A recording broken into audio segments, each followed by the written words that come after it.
5 ways the pandemic is taking a toll on low income, fixed income, and the disabled. Hey everyone, Matt here, back for another video.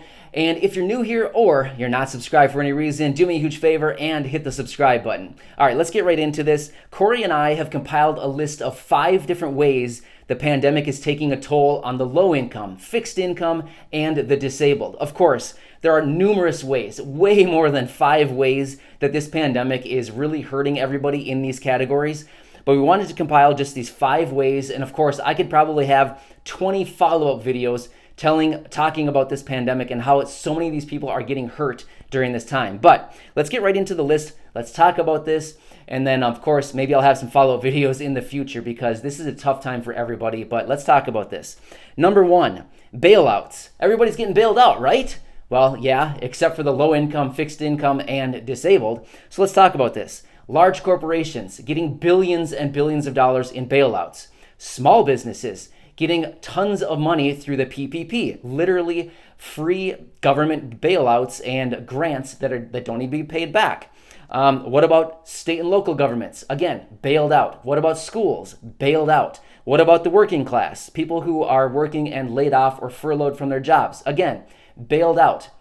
Not only from their state unemployment services, but from that federal enhanced kicker that we've been talking about for quite a while. So again, these people bailed out. What about the low income, the fixed income, and the disabled? Well, if you're lucky, maybe you got a stimulus check. If you were claimed as a dependent, did you get help there? No, unfortunately not. Why? I don't know about you guys, but I feel like a pandemic affects everybody, not just select groups of people, right? Are people who are claimed as dependents also being affected by this pandemic? I would anticipate yes, probably.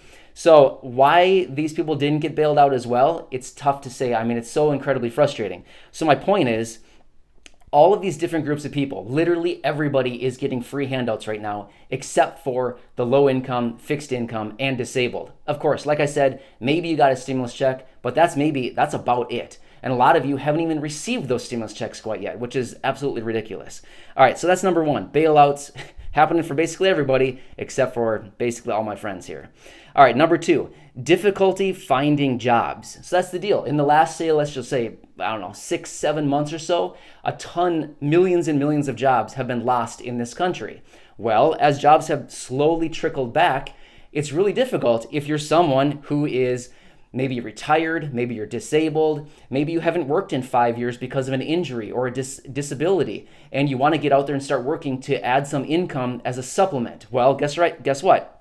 It's not very easy to find a job right now. I get it.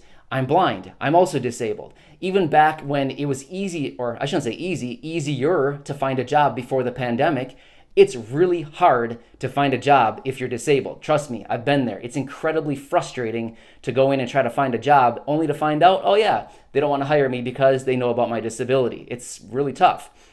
So not only that, right now with this time going on right now, the small number of jobs that are available out there, they're probably being sucked up by people who are previously laid off or furloughed, just looking for something to bridge the gap until they go back to their job. Well, there's not that many jobs out there and available, so those jobs are unfortunately probably being sucked up pretty quickly by other people. And as unfortunate as it is, employers probably look at the different candidates for the job and maybe choose somebody who, I don't know. I mean, they might look at a situation and see somebody who's disabled and think, oh no, let's choose this other person instead. I know that's hard to say, but honestly, it's the truth. Everybody has experienced this, and it's really unfortunate. It's illegal to do that, but it happens, which is really unfortunate. All right, reason number 3, food prices, increased food prices. I don't know about you, but have you seen increased food prices when you go out to the stores? I know we have. So guess what? The people in these categories that I've been talking about, low income, fixed income, disabled, many of these people, well, many of you, I'm basically talking to all of you because, this is the community that I talk about here.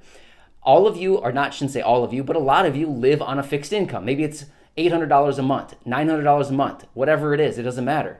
Well, your money is going far less places. You're getting far less goods and services for the same amount of money each and every month. So with increased food prices and prices just across the board on everything, your money is not getting you nearly as much as it once did, months ago. So that's making it even more difficult to eat and put food on the table for yourself and your family. Things like this. It's just incredibly frustrating to see that, prices have increased, but yet your monthly benefits have not increased. Does that make any sense? It'll actually be interesting here in the next month or two to see if Social Security comes out with their new COLA, the cost of living adjustment, to see if it actually goes up.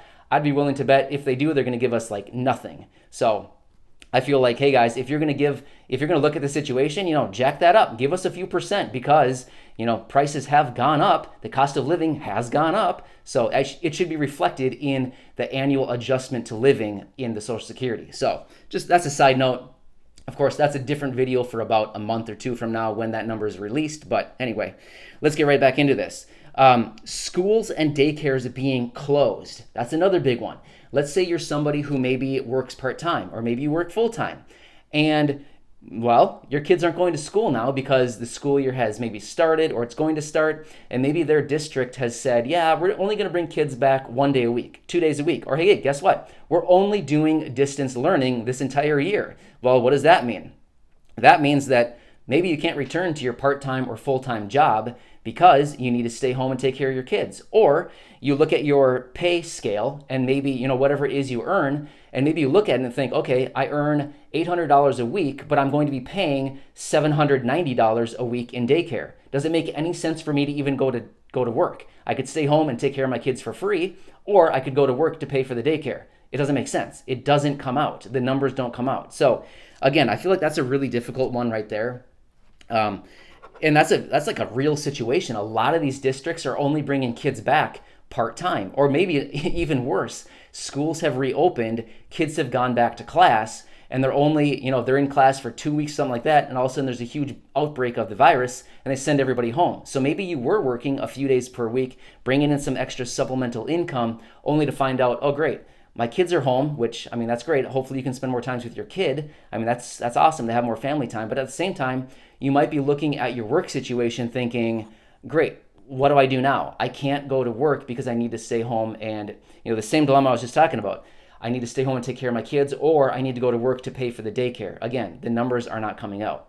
So, again, number 5, reduced meals. So like this reduced meals. Well, let's just say your kids do go to school and they get these free or reduced meals when they're in school. Well, what happens when they're not in school? That means that you need to pick up that burden and start, paying for all that food that they otherwise would have been receiving for, reduced or free food in schools. So again, another expense that you weren't expecting, taking out of your fixed income each and every month. And, again, you're struggling even more. So I feel like these groups of people that I've been talking about this whole time have really gotten like the short end of the stick throughout this whole situation. It's sad. So many of these people in these groups here that I just talked about, many of you watching these videos are really relying on that next round of stimulus checks to get you by for the next couple months. Unfortunately, Congress is acting incredibly slow and not doing it. But, we'll continue watching this. But yeah, it's just really crazy to think about. One other thing I want to say. On Friday, I made a video talking about, I believe it was Friday, go back and check that video out. I talked about the extension of the summer meal program through the end of the year. Please go watch that video for the details, but this is awesome. They extended the free summer meal program through the end of 2020, or as funding permits. So that's another great program. So hopefully that'll help you out. The unfortunate part is you'll need to go and pick up those meals for your kids, but at the same time, at least it'll help you out on the food front where food is just ridiculously priced right now. So anyway, these are 5 different ways that people in the low income, fixed income, and disabled communities are really, getting hurt really badly and unfortunately getting the short end of the stick throughout this whole pandemic situation. So I hope this helps. Like I said, I could literally have probably 20 follow-up videos to this one talking about, 500 more ways that these groups of people are getting hurt in this situation. But anyway, have a nice day, and I'll catch you tomorrow. See ya.